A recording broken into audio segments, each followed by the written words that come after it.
In the gentle hush of a medieval night, when the chatter of taverns had faded, and windows glowed with the last of candlelight, a figure stirred while the village slept.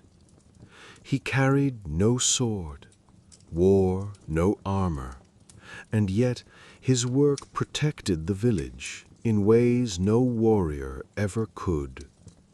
He was a gong farmer, a name odd to modern ears, but once a vital thread in the fragile tapestry of health and order. Let us step quietly into his world, into the shadows of the 14th and 15th centuries, where his lantern flickered down stone alleyways and boots pressed into the damp, silent earth. The word gong comes from the Old English gang, meaning simply to go, and a gong was what had been gone, human waste, night soil. Cities and towns were growing slowly and unevenly. Houses crowded along muddy streets. Latrines or privies were dug behind homes, beside inns, beneath monasteries. And while the days were loud with market songs and church bells, the nights belonged to the quiet workers, those who kept things from falling apart.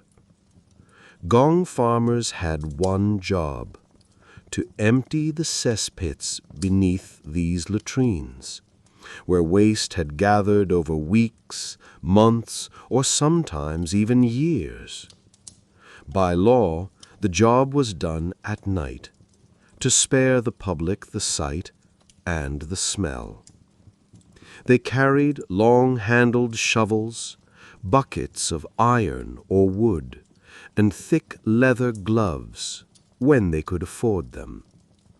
Some wore waxed clothing or wrapped their legs in cloth to ward off the damp and the filth. But there was no escaping the reality of the pit. Deep, dark, and heavy with rot, they climbed in, lanterns swinging gently, and began to dig. It could take hours, shoveling and lifting, bucket after bucket, each load hauled out by hand or winch, then poured into barrels on a waiting cart. This cart, called a gong cart, would carry the waste beyond the town walls, sometimes to fields, sometimes to riverbanks, and sometimes just to another pit. There it might be buried, or, if you can believe it, used as fertilizer for crops. The smell clung. No amount of washing could fully remove it, and so gong farmers lived on the edges of towns, apart from others. They were feared, respected in a quiet, reluctant way, and often avoided. Some were employed by the town. Others worked independently, hired privately by inns, manors, or parishes. They were paid surprisingly well, sometimes earning more in a night than a laborer might in a week.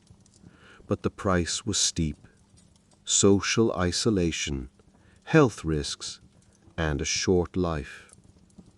It's hard to know what they thought of their work.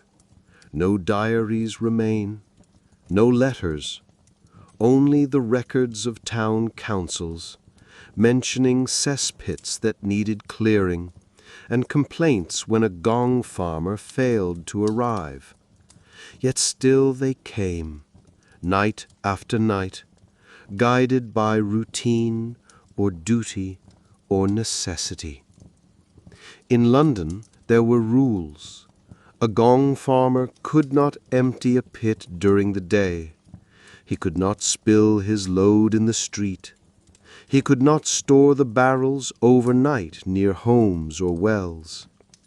Sometimes children followed the gong cart at a distance, laughing or holding their noses, but most people looked away.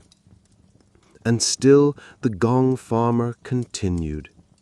Without his work, the town would suffer disease, dysentery, and worse. He was the unseen guardian of the very foundations of health. As towns grew into cities, the cesspits filled faster. By the 1600s, some urban pits had grown so large that they burst beneath buildings or flooded streets in heavy rain. In Paris, in London, in York, the gong farmer became even more vital, even as his name began to disappear. Eventually, new technologies came. Sewers, plumbing, public sanitation laws, and the gong farmer, that forgotten custodian of the night, was no longer needed.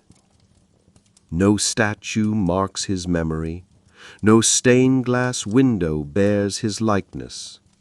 But in the quiet corners of old towns, beneath the stone streets and ivy-covered wells, his story lingers. He worked where others would not. He carried burdens no one wished to speak of.